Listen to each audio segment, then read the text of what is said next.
Sarajevo, il y a quelques jours. Des hommes en armes devant l'entrée principale de la prison de la capitale bosniaque. Interdit de filmer. Ce matin, 3 présumés terroristes doivent être transférés au tribunal pour leur audience hebdomadaire. Les 3 prévenus sont en réalité attendus de l'autre côté du bâtiment, par une fourgonnette et 2 gardes, sans armes. Pas vraiment le comité d'accueil qu'on imagine pour de dangereux terroristes. Il y a beaucoup de passages ici, on pourrait facilement les aider à s'évader. Tout est possible. Mais on essaye de faire en sorte que ça n'arrive pas. Visiblement, dans la Bosnie de l'après-guerre, le terrorisme n'est pas encore au centre des préoccupations. Et pourtant, c'est bien un attentat dans une grande capitale européenne que ces hommes sont soupçonnés d'avoir organisé. Bajro Ikanović, 29 ans, l'émir du groupe.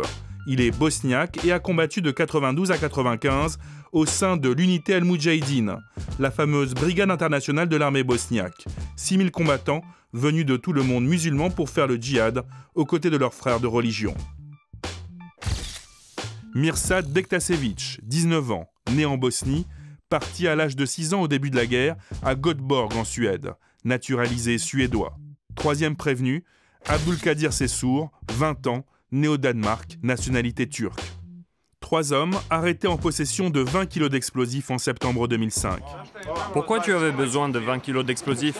Qu'est-ce que t'en as à foutre? Le même doigt levé, Mirsad le Suédois, que cet homme cagoulé sur la vidéo retrouvée au moment de l'arrestation du jeune djihadiste. Un message sans équivoque sur les intentions des hommes présents dans la pièce. Ces armes vont être utilisées contre l'Europe, contre ceux qui ont leurs forces en Irak et en Afghanistan. Ces 2 frères ont accepté de donner leur vie pour satisfaire Allah, pour aider leurs frères et sœurs. Ils sont musulmans. L'heure est venue. Ils sont prêts pour l'attaque.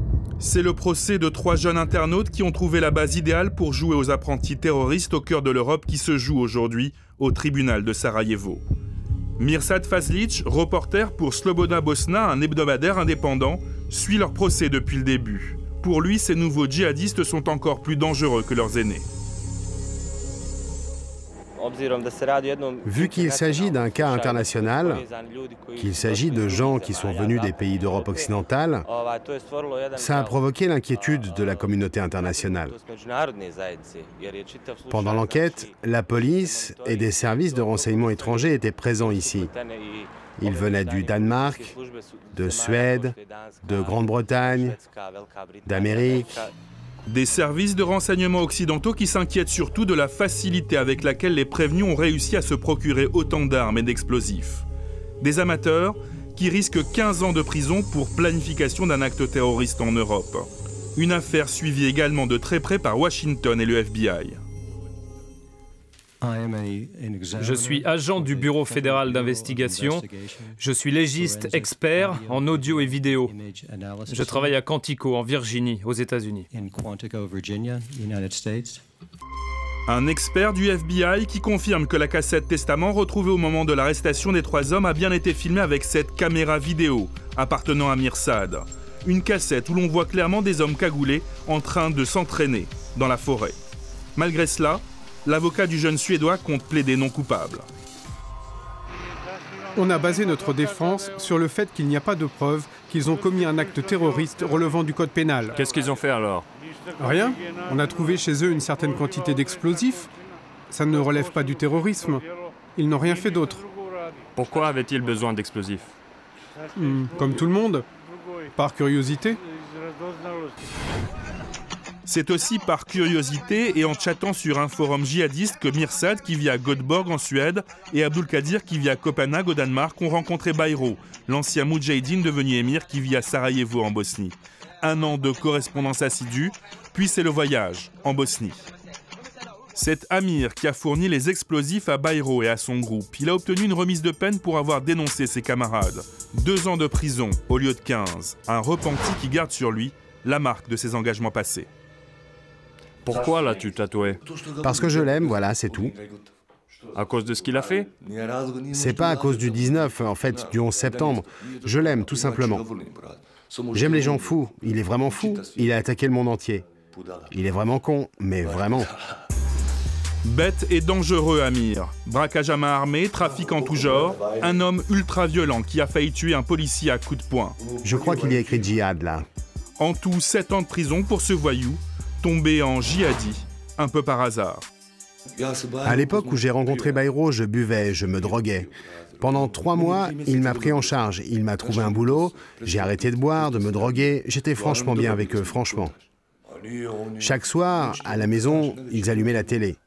Ils ne la regardaient pas vraiment, mais c'était pour voir ce que les frères faisaient ailleurs, qui s'étaient fait sauter, qui avaient fait quoi. Ils parlaient que de ça tout le temps. C'est Amir qui a indiqué une planque à Bayrou et à ses 2 apprentis djihadistes venus de Scandinavie. Une cabane perdue dans la nature où il passait ses vacances. En attendant le verdict final du procès, Amir est libre et il en abuse.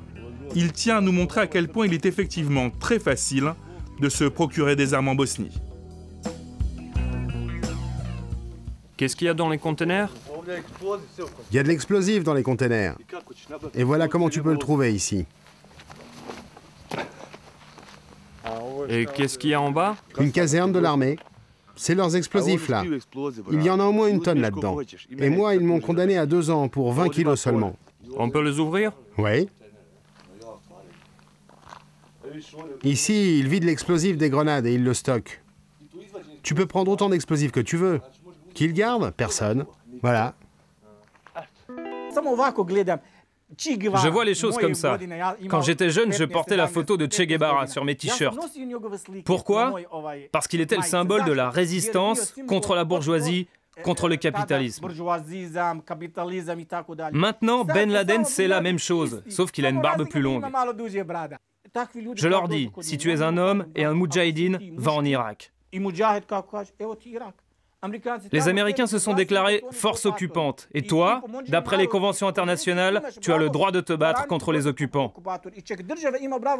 Et l'Irak a le droit de former ses forces et demander de l'aide. Alors va en Irak, fais ce que tu veux, mais pas en Bosnie.